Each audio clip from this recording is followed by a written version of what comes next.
तो आपने चेक किया मौके पे नोखा क्षेत्र में गिरदावरी में समस्या आ रही है। नोखा किसानों का क्षेत्र है और 50% से ज़्यादा ट्यूबवेल इरिगेटेड लैंड है नोखा में, और मूंगफली मुख्य पैदावार है यहाँ की। और अभी मूंगफली की सरकारी खरीद जल्दी शुरू होने वाली है। उससे पहले जब गिरदावरी हुई है और जब गिरदावरी के बाद में पिछले 4 दिनों से दीपावली की रामा श्यामा के साथ किसानों के ये फोन आ रहे हैं कि मेरे खेत में मूंगफली, जब मैं टोकन कटवाने गया तो टोकन की सीमा लिमिट नोखा में पूरी हो गई और पांचों में पूरी हो गई। कुछ ही दिनों में इस तरह हजारों की संख्या में टोकनों को, जब यहाँ क्वांटिटी है 13,000 के लगभग टोकन कट चुके दोनों जगह, और सोविंग एरिया भी ग्राउंड नट का पिछले बार जितना ही है उससे ज़्यादा सोविंग एरिया नहीं है। तो इतने ही सोविंग एरिया में पिछली बार के बजाय ज़्यादा टोकन इश्यू किए हैं, उसके बावजूद भी इस तरह दोनों जगह तुरंत 2-4 दिनों में सेचुरेशन आ जाना, तो निश्चित कुछ न कुछ गड़बड़ लगी। और किसानों के जो फ़ोन आ रहे हैं बड़ी संख्या में, उसके बाद प्रशासन के साथ बात करके आज एक गांव का फिजिकली रैंडम सर्वे किया है।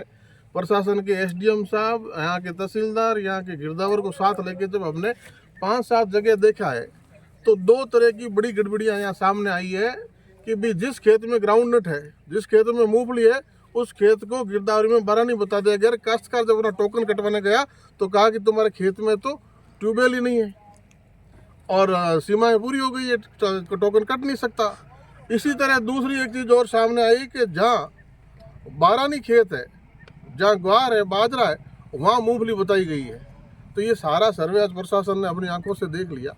पटवारियों की, ई मित्र की, जिनकी भी मिली भगत से ये किसान के साथ धोखा हुआ है, इस पूरा सघन जांच दोबारा से पूरी दोनों तहसीलों, नोखा की, पांचों की और इवन जिले की, सारी नोखा दसरा तहसील और इवन जिले में भी इस तरह की शिकायतें हैं, तो उन सब की सघन जांच होगी। सरकार से ऊपर तक ये बात हमने करी है, कृषि मंत्री से भी बात करी है, हमारे कोऑपरेटिव मिनिस्टर से भी बात करी है, माननीय मुख्यमंत्री जी तक भी ये संदेश गया है। तो दोबारा से सारी गिरदावरी का सघन ये जांच होगी, दोषी पटवारियों के खिलाफ, गिरदावरों के खिलाफ सख्त कार्रवाई होगी और वापस से जिस किसान का हक है, जिसको जो मिलना चाहिए, उस किसान को मिलेगा। और जब किसान फर्जी टोकन जिन्होंने भी कटवाए, चाहे व्यापारियों ने कटवाए या फर्जीवाड़ा करके किन्हीं ने किए हैं मिली भगत से, उनकी मूंगफली नहीं तुलने दी जाएगी। और एक सरकार से हम ये भी मांग कर रहे हैं, ये व्यवस्था भी हम कर रहे हैं कि जब किसान अपना टोकन लेके जाए तो उससे उसका पानी का बिल, एग्रीकल्चर कनेक्शन, उसका ट्यूबवेल का कनेक्शन है, वो मांगा जाए और नहरी क्षेत्र में पानी की पर्ची मांगी जाए, तो दूध का दूध पानी का पानी हो जाएगा कि भाई आपके खेत में अगर इरिगेशन है, ट्यूबवेल है, तो आपके पास मूंगफली है। तो ये सारी चीज़ें क्रिस्टल क्लियर करके किसान का नुकसान नहीं होने दिया जाएगा और किसान का नुकसान नहीं होने दिया जाएगा। निश्चित तौर से जिन जिन अधिकारियों ने गड़बड़ियाँ की है, सबको दंडित किया जाएगा। पटवारी द्वारा कहा गया है कि मैंने सर्वेयर द्वारा सर्वे करवाया गया, क्या ये सरकारी नियमों में है इस मामले में?